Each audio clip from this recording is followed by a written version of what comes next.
Hoy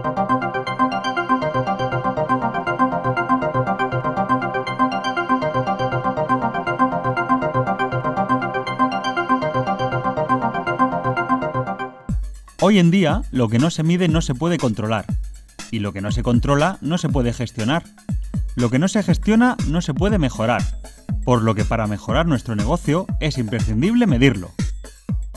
El sistema de medida más extendido en el mundo empresarial es la contabilidad, que es un sistema de registro de las operaciones económicas que realizan las empresas y que afectan a su patrimonio. A través de la contabilidad podemos averiguar el patrimonio de una empresa mediante estas dos herramientas. El balance, que está compuesto de dos partes. El activo, que es lo que poseemos y lo que nos deben, y el pasivo, que es lo que nosotros debemos. La diferencia entre el activo y el pasivo es el patrimonio neto. Y la cuenta de resultados, que se obtiene mediante la diferencia de los ingresos y los gastos de un periodo y que da como resultado el beneficio o pérdida de tu empresa. Llevar la contabilidad es una exigencia legal, fiscal y social, pero sobre todo es imprescindible para gestionar adecuadamente cualquier negocio. Como hemos dicho, la contabilidad sirve para controlar las operaciones económicas de una empresa, por lo que debes apuntar estos movimientos según su operación. Las operaciones económicas de una empresa son muy variadas. Veamos algunos ejemplos. Vender algo a un cliente, cobrar de un cliente, comprar a un proveedor, alquilar un local, pagar una nómina a un empleado, recibir un préstamo de un banco o comprar una impresora. Las operaciones económicas pueden afectar tanto al balance como a la cuenta de resultados, o a ambos simultáneamente, que es lo más habitual. Las operaciones económicas se registran a través de asientos. Llamamos asiento contable a cada anotación realizada para registrar cada operación económica de la empresa. Deberá reflejar el código de cada cuenta, los importes y la fecha en que se realiza. Las cuentas contables son el instrumento que permiten identificar, clasificar y registrar un hecho económico realizado por tu empresa. Cada una tiene asignado un código numérico. Cada cuenta se puede desglosar en tantas subcuentas como se quiera, para así poder detallar cada partida. Además, cada cuenta presenta dos columnas de registro. El debe, donde ponemos los gastos y los aumentos de activo, y el haber, donde apuntaremos los ingresos y los aumentos del pasivo. Con estos importes calcularemos el saldo de cada cuenta, que es la diferencia entre el debe y el haber. La técnica del registro contable. La contabilidad aporta una técnica específica para realizar el registro contable, denominada de partida doble. Esto quiere decir que por cada registro contable se deberá realizar un apunte tanto en el debe como en el haber por el mismo importe. A modo de ejemplo, si compramos un ordenador, lo anotaremos en el debe y en el haber figurará el proveedor por la misma cantidad.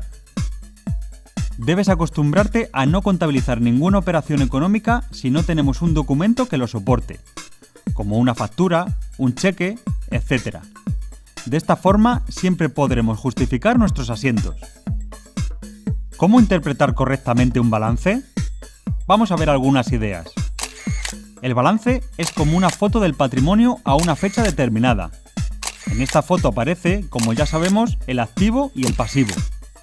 Los elementos del activo los agrupamos en función del tiempo que esperamos que permanezcan en nuestra empresa y los separamos en el activo corriente o circulante, formado por aquellas partidas que no estarán más de un año en el balance, como la tesorería, las deudas de los clientes a corto plazo, etc.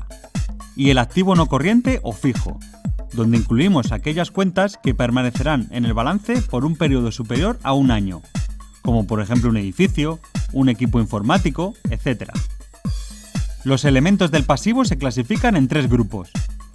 El pasivo corriente, que son las cuentas que figurarán en nuestro balance menos de un año, como por ejemplo una deuda con un proveedor que pagaremos en 6 meses, un préstamo a devolver en el corto plazo, etc.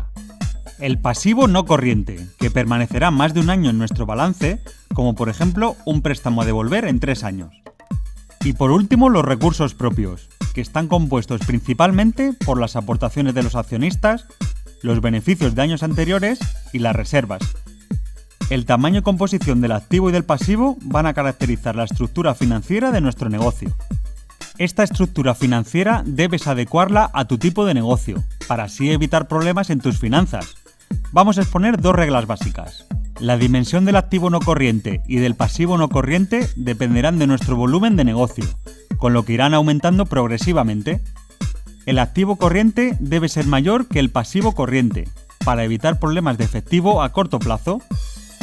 El fondo de maniobra, que es la diferencia entre el activo corriente y el pasivo corriente, nos dará una buena idea de las necesidades financieras de la empresa en cada momento según el balance.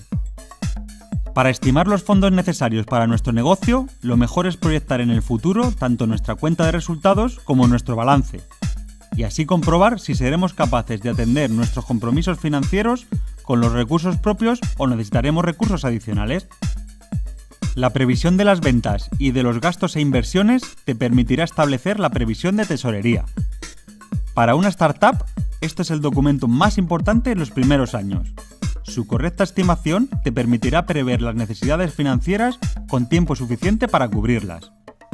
Un problema clásico que deberás afrontar, sobre todo si quieres dar entrada en el capital de tu negocio a un socio, es estimar cuál es el valor de tu empresa. Existen varios métodos para estimar el valor, que te darán una referencia imprescindible para afrontar la negociación. El método más utilizado es el del valor actual de los flujos de caja. Este método consiste en realizar una previsión de los flujos de caja que la empresa tendrá en el futuro, para después traerlos al presente y calcular así el valor actual, lo que nos sirve de referencia para poder negociar el precio de las participaciones, de entrada de posibles socios, etc. Es muy posible que para desarrollar tu negocio necesites recursos de terceros. Para conseguir esto, debes desarrollar un proceso de búsqueda y presentación de tu proyecto ante posibles inversores, como Business Angels o un Venture Capital. La búsqueda de inversores se hace normalmente a través de foros o eventos de networking, o dirigiéndote directamente a ellos.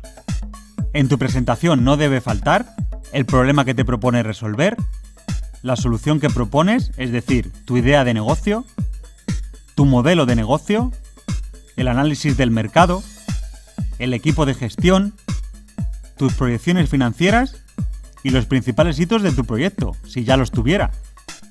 Es muy habitual en los acuerdos con los inversores establecer un programa de desembolso en función de los hitos que se vayan consiguiendo, como las primeras ventas, los primeros clientes, etc. Recuerda, lo que no son cuentas, son cuentos.